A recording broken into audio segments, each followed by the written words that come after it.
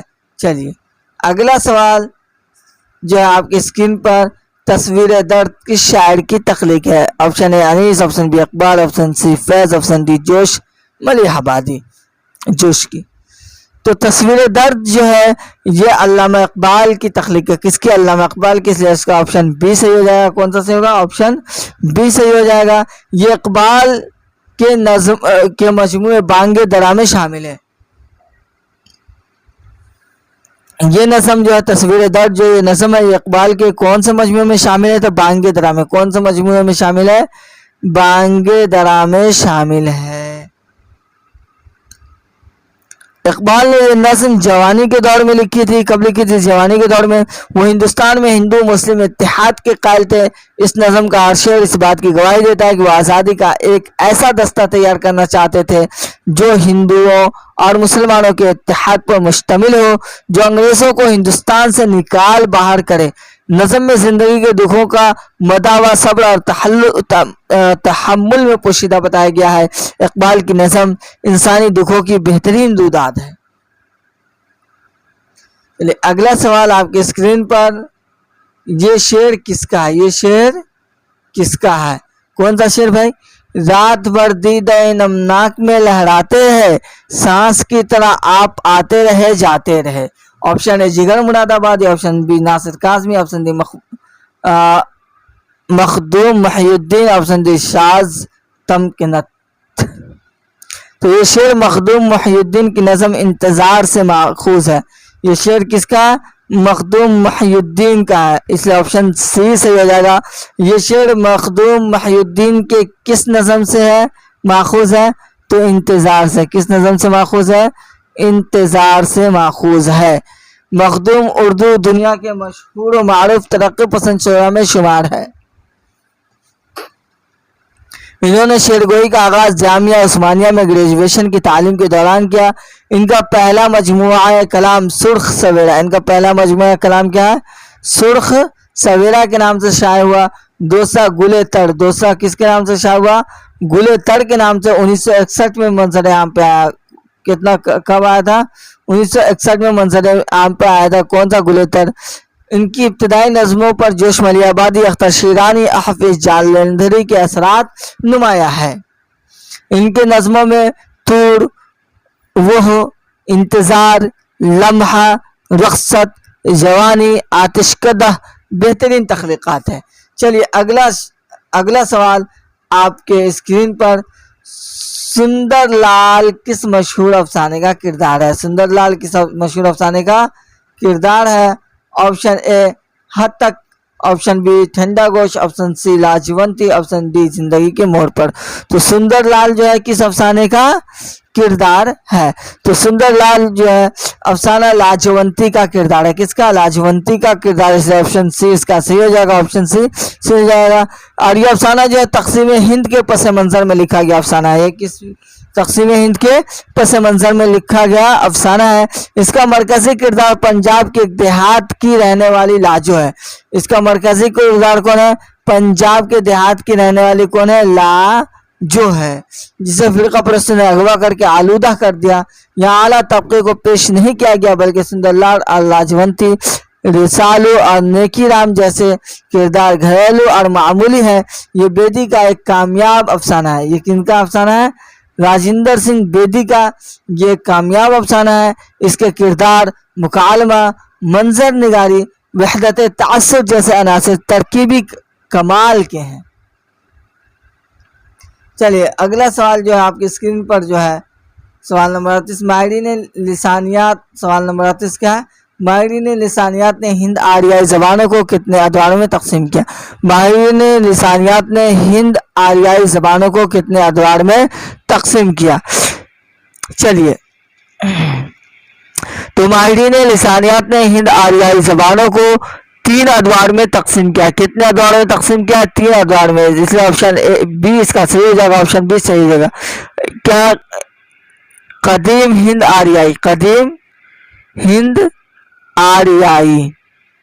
اس کے بعد کیا ہے؟ وسطی ہند آریائی. وسطی ہند آریائی. اس کے بعد کیا ہے؟ جدید ہند آریائی. اس کے بعد کون سی ہے؟ جدید ہند آریائی. جدید ہند آریائی خاندان. ہندوستان کی تو ہندوستان ایک کثیر لسانی ملک ہے. ایک کثیر لسانی ملک ہے جہاں 3 بڑے خاندانوں کی تقریباً 800 زبانیں بولی جاتی ہیں. کتنی؟ 800 زبانیں بولی جاتی ہے. یہ خاندان ہے آریائی، دراوڑی اور ہند چینی. اردو کا جو تعلق ہے وہ ہند آریائی خاندان سے ہے. صحیح جوڑے کی نشاندہی کیجیے. صحیح جوڑے کی نشاندہی کیجیے. پریم چند گودان، بازار حسن، ذات شریف، میدان عمل. آپشن بی رتن ناتھ ششار، فسانہ زاہد، فسانہ مبتلا، خدائی فوجدار. پی کہاں؟ آپشن سی قرۃ العین حیدر، آگ کا دریا. کار جہاں دراز ہے، چاندنی بیگم، گردش رنگ چمن. آپشن ڈی اس میں چغتائی چوٹے، تیری لکیر، لاجونتی، موم کی مریم. موم کی مریم. چلیے تو اس کے صحیح جوڑ کی نشاندہی کیا ہوگی؟ تو اس کا صحیح جو ہو جائے گا وہ آپشن سی ہو جائے گا. کون سا ہو جائے گا؟ آپشن سی ہو جائے گا. یہ قرۃ العین حیدر کا جو ہے آگ کا دریا، کار جہاں دراز ہے، چاندنی بیگم اور گردش رنگ چمن. گردش رنگ چمن صحیح جوڑ ہے. قرۃ العین حیدر، آگ کا دریا، کار جہاں دراز، چاندنی بیگم، گردش رنگ چمن. یہ کیا ہے؟ مشہور ناول ہے. ان کو زیادہ شہرت اپنے لاجواب ناول آگ کا دریا سے ملی ہے. آگ کا دریا جو 1959 میں شائع ہوا تھا. کب شائع ہوا تھا؟ 1959 میں. اس ناول کا کینوس تاریخ، فلسفہ، مذہب، ثقافت، ادب، تہذیب، عقائد سبھی پر محیط ہے. اس کے علاوہ چاندنی بیگم، کیا ہے؟ چاندنی بیگم. چاندنی بیگم کب شائع ہوا تھا؟ 1990 میں. 1990 میں چاندنی بیگم شائع ہوا. اور گردش رنگ چمن، گردش رنگ چمن 1988 میں. کب؟ 1988 میں شائع ہوا تھا. کار جہاں دراز ہے قرۃ العین حیدر کا سوانحی ناول ہے. کار جہاں دراز کون سا ناول ہے؟ سوانحی ناول ہے. سوانحی ناول ہے اور جو 3 جلدوں پر مشتمل ہے. کتنے جلدوں پر مشتمل ہے؟ 3 جلدوں پر مشتمل ہے. چلیے اگلا سوال آپ کی اسکرین پر. لے سانس بھی آہستہ کہ نازک ہے بہت کام، یہ مصرع کس کا ہے؟ لے سانس بھی آہستہ کہ نازک ہے بہت کام، یہ مصرع کس کا ہے؟ داغ. آپشن سی میر، آپشن ڈی ذوق. تو یہ مصرع جو ہے میر نے لکھا ہے. کس نے لکھا؟ میر نے. اس لیے آپشن سی اس کا صحیح ہو جائے گا. حیات جاوید کس کی حالات زندگی پر مبنی ہے؟ Ziauddin Ansari, option B Javed Iqbal, option C Mirza Ghalib, option D sir Syed Ahmad Khan. تو حیات جاوید جو ہے یہ سر سید احمد خان کے حالات زندگی پر مبنی ہے. اس لیے اس کا آپشن ڈی صحیح ہو جائے گا. اور حیات جاوید کے مصنف کون ہے؟ الطاف حسین حالی. اگلا سوال آپ کی اسکرین پر ہے کہ میر اور سودا کہاں مدفون ہے؟ میر اور سودا کہاں مدفون ہے؟ آپشن ہے Calcutta, option B Faizabad, option C Delhi, option D Lucknow. تو میر اور سودا جو ہے یہ لکھنؤ میں مدفون ہے. کہاں مدفون ہے؟ لکھنؤ میں. سے آپشن ڈی صحیح ہو جائے گا. میر اور سودا دبستان دہلی کے دوسرے دور کے شاعر ہیں. میر آگرہ میں. میر کہاں پیدا ہوئے تھے؟ میر آگرہ میں. میر جو ہے میر یہ آگرہ میں پیدا ہوئے تھے. کہاں؟ آگرہ میں. کب پیدا ہوئے تھے؟ 1723 عیسوی میں. 1723 عیسوی میں پیدا ہوئے تھے. اور سودا جو ہے میر کہاں پیدا ہوئے تھے؟ آگرہ میں. 1723 عیسوی میں. اور میر کا انتقال ہوا تھا 1810 میں. کب؟ 1810 میں. کہاں؟ لکھنؤ کے اندر. کہاں انتقال ہوا تھا؟ لکھنؤ کے اندر میر کا انتقال ہوا تھا. اور مرزا رفیع سودا جو ہے یہ 1713 عیسوی میں پیدا ہوئے تھے. مرزا رفیع سودا کب پیدا ہوئے تھے؟ 1713 عیسوی میں پیدا ہوئے تھے. کب پیدا ہوئے تھے؟ 1713 عیسوی میں مرزا رفیع سودا پیدا ہوئے تھے. تو یہ دہلی میں پیدا ہوئے تھے. مرزا رفیع سودا کہاں پیدا ہوئے تھے؟ دہلی میں پیدا ہوئے تھے. اور 1781 میں. اور 1781 میں ان کا انتقال ہوا تھا. کہاں؟ لکھنؤ کے اندر. 1781 میں ان کا انتقال کہاں ہوا تھا؟ لکھنؤ کے اندر. مطلب ایک آگرہ میں پیدا ہوئے تھے 1723 میں، اور ایک جو ہے دہلی میں پیدا ہوئے تھے محمد حفیظ سودا 1713 میں۔ دونوں کا جو ہے میر کا اور سودا دونوں کا انتقال جو لکھنؤ میں ہوا تھا، میر کا انتقال 1810 میں ہوا تھا اور سودا کا انتقال 1781 میں ہوا تھا۔ چلیے اگلا سوال آپ کی اسکرین پر ہے، کون سا مجموعہ کلام اقبال کا نہیں ہے؟ بانگ درا، بال جبریل، ضرب کریم، جنون و حکمت۔ تو دوستو اقبال کا جو مجموعہ کلام نہیں ہے وہ جنون و حکمت ہے، یہ اقبال کا نہیں ہے۔ اگر تو آپشن ڈی صحیح ہو جائے گا، جنون و حکمت اگر اقبال کا مجموعہ کلام نہیں ہے تو کس کا ہے؟ تو دوستو یہ جو ہے جوش ملیح آبادی کا ہے۔ کس کا ہے؟ جنون و حکمت جوش ملیح آبادی کا۔ یاد رکھیے گا کہ جنون و حکمت کس کا مجموعہ کلام ہے؟ یہ جوش ملیح آبادی کا ہے کلام ہے۔ اگلا سوال آپ کی اسکرین پر ہے، دہلی میں سعد اللہ گلشن سے کس دکنی شاعر نے ملاقات کی؟ آپشن اے وجہی، آپشن بی سراج، آپشن ڈی ولی دکنی، آپشن ڈی غواسی۔ تو دہلی میں سعد اللہ گلشن سے ولی دکنی نے ملاقات کی تھی۔ کس نے؟ ولی دکنی نے۔ اس کا آپشن سی صحیح ہو جائے گا۔ آپشن سی کیا ہو جائے گا؟ صحیح ہو جائے گا۔ اس کے بعد اگلا سوال آپ کے اسکرین پر ہے، ان میں سے مغربی ہند کی بولی کون سی؟ ان میں سے مغربی ہند کی بولی کون سی ہے؟ Option A Haryanvi, option B Prakrit, option D Lahnda, option D Lahnda. تو مغربی ہند کی جو بولی ہے وہ ہریانی ہے۔ کون سی ہے؟ ہریانی ہے۔ اسے بانگڑو اور جاٹو بھی کہتے ہیں، بانگڑ اور جاٹو بھی کہتے ہیں، اس لیے آپشن اے صحیح ہو جائے گا۔ ہریانی کو کیا کہتے ہیں؟ بانگڑ اور جاٹو بھی کہتے ہیں۔ دہلی میں یہ زبان جاٹو کے نام سے بھی مشہور ہے کیونکہ اس کے آس پاس کے علاقے میں جاٹوں کی آبادی کثرت سے،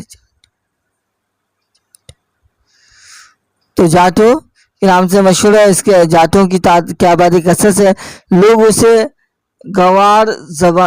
گوارو زبان بھی کہتے ہیں۔ موجودہ صوبہ ہریانہ کی بولی ہے۔ اس کے علاوہ روہتک، حصار، کرنال اور گڑگاؤں میں بھی یہ زبان بولی جاتی ہے۔ چلیے اگلا سوال آپ کی اسکرین پر، داستان کے بارے میں کون سا بیان درست ہے؟ طویل ناول کو داستان کہتے ہیں، داستان کا بنیادی مقصد حقیقت نگاری ہے، داستان میں مافوق الفطرت عناصر سے بھی مدد لی جاتی ہے، داستان میں وحدت تاثر ہوتا ہے۔ دیکھیے دوستو کہ داستان میں وحدت تاثر تو ہوتا نہیں ہے، طویل ناول کو داستان کہتے نہیں ہیں، داستان کا بنیادی مقصد حقیقت نگاری بھی نہیں ہے۔ تو اب آپ کے پاس ایک ہی آپشن بچ گیا کہ داستان میں مافوق الفطرت عناصر سے بھی مدد لی جاتی ہے۔ تو داستان کے اندر جو مافوق الفطرت عناصر سے ہی مدد لی جاتی ہے، اس سے آپشن سی اس کا کیا ہے؟ صحیح ہو جائے گا۔ آپشن سی صحیح ہو جائے گا۔ یہ افسانوی ادب کی قدیم ترین صنف ہے، واقعات کو قوت متخیلہ کے سہارے بیان کرنے کو یہ کیا داستان کہتے ہیں۔ داستان تحریری شکل میں آنے سے قبل سنائی جاتی تھی۔ طوالت، پلاٹ، کردار نگاری، مافوق الفطرت عناصر، منظر نگاری، اسلوب کیا داستان کے عناصر ترکیبی ہے۔ داستان کے عناصر ترکیبی میں کون کون سی چیز آ رہی ہے؟ طوالت مطلب لمبائی چوڑائی، بہت بڑی ہونی، بہت بڑا ہونا چاہیے۔ پلاٹ کردار نگاری، مافوق الفطرت عناصر جیسے دیو، جین، بھوت، پری وغیرہ وغیرہ۔ منظر نگاری اور اسلوب داستان، یہ اسلوب کیا ہے؟ داستان کے عناصر ترکیبی ہے۔ چلیے اگلا سوال آپ کی اسکرین پر، زندگی کے موڑ پر کس کا مشہور افسانہ ہے؟ زندگی کے موڑ پر کس کا مشہور افسانہ ہے؟ پریم چند، کرشن چندر، راجندر سنگھ بیدی، عصمت چغتائی۔ تو زندگی کے موڑ پر کرشن چند کا مشہور افسانہ ہے، اس لیے اس کا آپشن بی صحیح ہو جائے گا۔ کس کا افسانہ ہے؟ کرشن چند کا افسانہ ہے۔ یہ ایک طویل کہانی ہے۔ یہ کیا ایک طویل کہانی ہے؟ کرشن چند کے افسانے نے دوسرے افسانہ نگاروں سے مختلف ہے کہ افسانے کیا ہے؟ دوسرے افسانہ نگاروں سے مختلف کیونکہ انہوں نے اپنے افسانے میں رومان کے ساتھ ساتھ زندگی کے روزمرہ کے عمل، حقائق اور سماجی عنصر کی تلاش جاری رکھی ہے۔ افسانہ زندگی کے موڑ پر اور بالکونی اس کی اچھی مثال ہے۔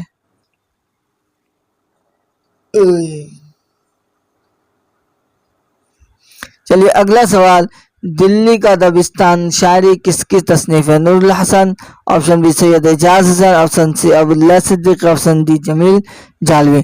تو دلی کی دبستان شاعری نور الحسن ہاشمی کی تصنیف ہے۔ دلی کی دبستان شاعری نور الحسن ہاشمی کی تصنیف ہے، اس لیے اس کا آپشن اے صحیح ہو جائے گا، آپشن اے صحیح ہو جائے گا۔ اور یہ کب ہے؟ 1949 میں، دلی کا دبستان شاعری کب؟ 1949 میں انجمن ترقی اردو ہند نے کراچی سے شائع کی تھی۔ کہاں سے؟ کراچی سے شائع کی تھی۔ اس کتاب میں بہادر شاہ اول کے زمانے سے لے کر بہادر شاہ ثانی کے حد تک کے تمام تاریخی تمدنی واقعات پیش کیے گئے ہیں، ساتھ ہی دلی کے ادبی اور شاعرانہ ماحول کا بیان ہے، وہاں کے شاعروں اور ادبی سرگرمیوں کا بھی ذکر ہے، لکھنؤ اور دہلی کے لسانی اختلافات کا جائزہ بھی پیش کیا گیا ہے۔